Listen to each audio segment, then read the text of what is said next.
Fenomena pinjaman online atau pinjol dengan pencairan dana cepat tanpa agunan serta persyaratan kredit yang relatif mudah begitu menggiurkan bagi masyarakat yang sedang mengalami kesulitan keuangan. Tetapi pengenaan bunga pinjaman yang tinggi dan metode penagihan yang meneror acap kali menimbulkan banyak masalah. Dari mulai korban pinjol yang melakukan aksi kriminalitas demi melunasi hutangnya yang menggelembung, hingga yang paling fatal melakukan aksi bunuh diri lantaran tak kuasa mengatasi teror dan tekanan mental akibat terjerat hutang pinjol. Dalam era digital saat ini, pinjol memang menggiurkan di awal, tapi bikin susah dan merana di ujungnya. Ya, pinjol ilegal memang membuat hidup sengsara. Kami akan berbincang dengan salah satu korban pinjol, Aurelia. Mbak Aurelia, selamat siang. Selamat siang, Mbak Ana, Mbak Putri. Iya, Mbak Aurelia ini termasuk salah satu korban pinjol ya Mbak ya. Kita boleh sharing Mbak, berbagi pengalaman seperti apa sih mungkin teror atau penagihan yang selama ini Mbak Aurelia dapatkan dari pinjaman online tersebut? Baik, terima kasih atas kesempatannya. Mungkin di sini aku juga ingin mewakili teman-teman yang kemarin juga sempat jadi korban pinjaman online ya. Kalau dari aku sendiri, teror itu melalui pesan dan juga telepon, dan sempat juga beberapa kali meneror dengan cara mengirim gambar lokasi yang seolah-olah sedang menuju ke rumah saya gitu, mendatangi rumah saya. Dan ada juga beberapa oknum yang menggunakan nomor telepon lain yang secara tidak resmi dan menggunakan kata-kata kasar gitu, mengancam untuk segera membayar. Tapi ada juga beberapa platform yang memang bahasanya itu masih mengingatkan secara halus gitu. Tapi mungkin memang sebagian banyak memaksa gitu ya, secara tidak halus gitu, mengancam lebih tepatnya. Mbak Aurelia sendiri kemarin kenapa bisa sampai terjerat pinjaman online? Ya, bagaimana? Maaf. Kenapa kemarin Apakah sampai bisa terjerat pinjaman online, Mbak? Ya, kalau dari aku kemarin dan teman-teman, karena kasus yang penipuan yang ke beberapa bulan lalu sempat viral. Dan memang karena kita kan masih mahasiswa yang belum bisa mempunyai penghasilan sendiri, dan juga ini juga kasus penipuan yang mana pinjaman online sebenarnya bukan milik kita. Jadinya masih ada beberapa teman-teman yang belum bisa untuk melunaskan tagihan-tagihan tersebut begitu. Mbak Aurel, kita boleh tahu nggak kira-kira nominal pinjamannya seberapa, terus kemudian berapa bunga yang diberikan oleh pinjaman online tersebut, kemudian tenggang waktunya berapa lama? Kalau dari aku, satu platform itu ada yang mencapai 2 juta. Bunganya itu keterlambatannya setiap bulannya bertambah 10%. Dan itu tenornya itu selama 3 bulan. Oh, Oke. Mbak Aurelia sendiri modusnya seperti apa kalau waktu itu terjebak pinjaman online ini? Bersama dengan teman-teman lain ya? Iya, betul. Dari yang kasus yang viral sebelumnya itu kan ini jadi mengulik sedikit ya. Sebelumnya ya, kita kan mencari dana untuk kepanitiaan. Lalu adalah salah satu pelaku yang sekarang ini sudah menjadi tersangka di tahanan. Dia mengajak kami untuk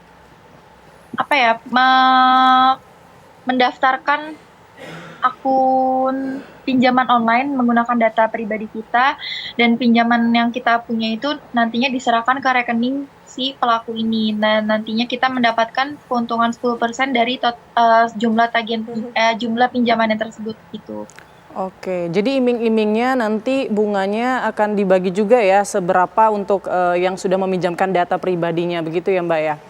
Nah, kalau Mbak Aurelia sendiri sampai sekarang masih harus membayarkankah sisa-sisa dari pinjaman dan juga bunganya?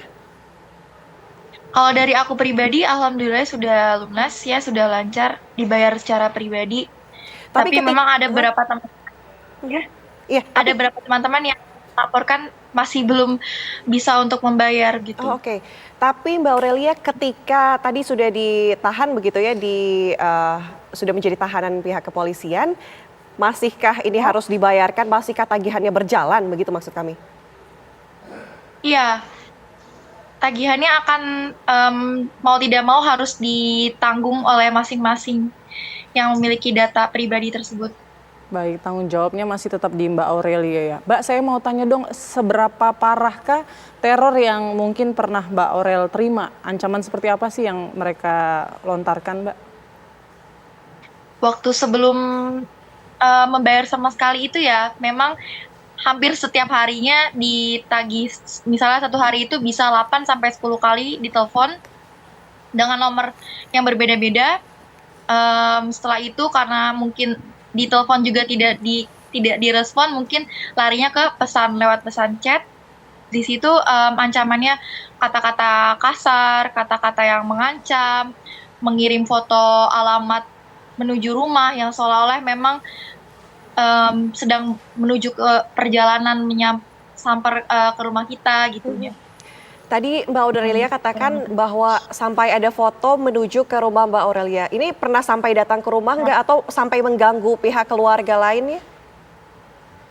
Kalau dari aku pribadi, alhamdulillah nggak ada yang sampai seperti itu ya. Dan memang saya juga sempat cek lewat Google Maps, itu memang gambarnya itu, lokasinya itu dia mengambil gambar dari Google Maps gitu. Oh, oke. Tapi teman-temannya Mbak Aurel ada nggak yang sampai didatengin, Mbak? Kalau dari teman-teman ada sih beberapa cerita dari salah satu platform itu nunggu di depan rumah gitu. Siapapun yang ada di dalam rumah pokoknya diancam untuk membayar hari itu juga gitu. Berapapun nominalnya harus membayar. Oke. Artinya yang belum membayar ini malah diancam lebih parah begitu ya. Nah kalau kita lihat sendiri Mbak Aurelia dari pengalaman pribadi juga kan sudah ada juga terkuak bukti-bukti kemudian modus-modus begitu dari para peminjaman online begitu ya. Apa pengalaman yang Mbak Aurelia bisa petik dan juga mungkin bisa diberikan hikmah begitu kepada masyarakat mengenai hal seperti ini? Baik. Yang pertama, lebih bijak lagi ya menggunakan data pribadi kita karena itu sangat fatal. Jangan sampai dibocorkan ke orang lain, digunakan untuk pinjaman orang lain gitu kan. Ini kan berbahaya juga karena ujung-ujungnya tanggung jawabnya kita juga gitu karena data pribadi kita. Yang kedua, harus apa ya? Kalau pinjaman-pinjaman online ini jangan mudah tergiur lah, apalagi dengan bunganya yang cukup besar gitu. Baik. Tapi Mbak, ada pihak keluarga juga yang dihubungi nggak? Atau yang Mbak nggak bisa ngangkat telepon, kemudian orang tua, kemudian rekan-rekan, kemudian sahabat-sahabat Mbak diteror juga gitu, ada nggak Mbak? Orang terdekat begitu ya? Oh iya, ini kali ya, karena kan di aplikasi tersebut ada nomor darurat ya, nomor yang kalau nomor utama tidak dihubungi, nomor daruratnya yang dicantumkan. Paling kalau dari aku pribadi sih nomor darurat sampai nomor daruratnya aja sih yang dihubungin. Oke. Mbak Aurel, waktu itu memberikan syarat-syarat untuk pinjaman online apa saja? Tadi kan Mbak Aurelia sempat mengatakan bahwa jangan sampai mengumbar data pribadi. Nah sebenarnya waktu itu syaratnya apa saja yang diminta oleh pinjolnya? Biodata pribadi ya, kayak nama, tempat tanggal lahir, alamat sesuai KTP. KTP juga harus berupa foto kita dan juga foto selfie dengan KTP-nya. Terus jumlah penghasilan per bulannya, pendidikan terakhirnya, pekerjaannya gitu. Wah, Ya. banyak juga ya Putri kalau kita lihat data-data pribadi yang kemudian Lengkap ya? harus diberikan kepada pinjol tersebut. Nah, ini mungkin penasaran juga ketika melakukan peminjaman, berapa lama kemudian uangnya bisa ditransfer ke rekening orang yang meminjam, khususnya Mbak Aurel sendiri waktu itu? Di hari itu juga, jadi Oh, hari itu cepat ya? langsung hari itu juga langsung diproses, dipindahkan ke rekening. Iya, ini kan Mbak Aurelia dan teman-teman kan ya ditipu oleh pelaku ya. Iya. Boleh tahu nggak Mbak, berapa total uang yang kemudian dipinjam oleh pelaku melalui akun ataupun data-data pribadi Mbak Aurel dan teman-teman? Totalnya berapa kemarin? Kalau dari kami itu kurang lebih sekitar 1,2 miliar ya, kalau tidak salah. Karena jumlah korbannya pun ratusan.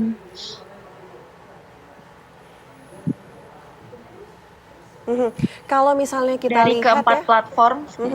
Ya. ya bagaimana Mbak? Iya, dari keempat platform itu kalau ditotalkan 1,2 miliar.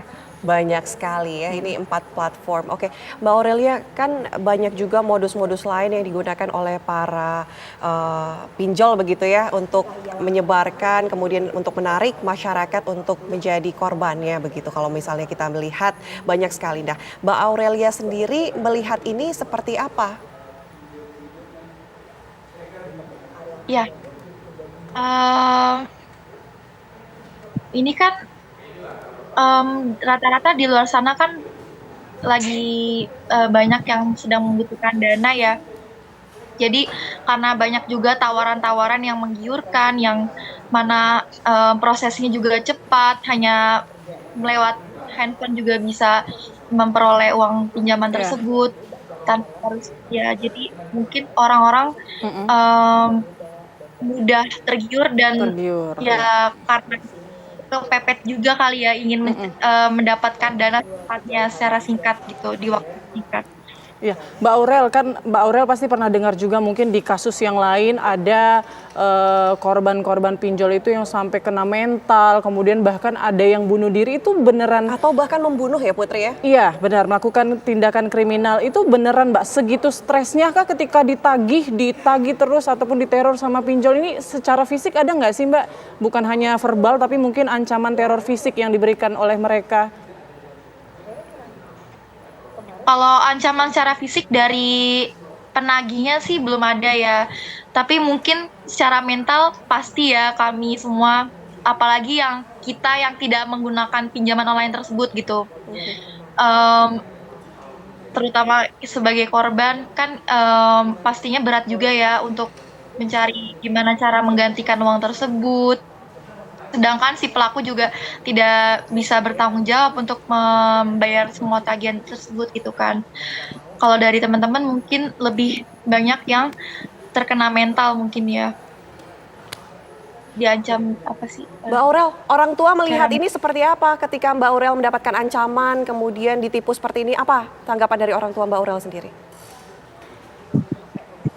Kalau dari aku yang pertama pasti mama papa tuh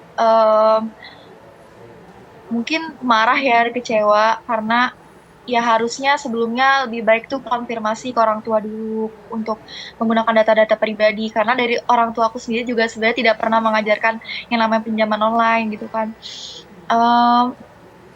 Tapi mau nggak mau kan karena kayak informasinya harus minta siapa lagi gitu kan kalau bukan orang tua yang bisa membantu. Jadi ya mau tidak mau harus diselesaikan gitu. Baik, Meskipun ya berat. Baik, Mbak Aurel, kita berharap semoga lancar ya, maksudnya sampai nanti lunas, tidak ada kendala dan tidak berurusan lagi dengan yang namanya pinjaman-pinjaman online yang justru menjebak ini dan justru bikin kita sengsara. Terima kasih Mbak Aurelia telah berbagi pengalamannya bersama kami di Apa Kabar Indonesia Siang. Terima kasih.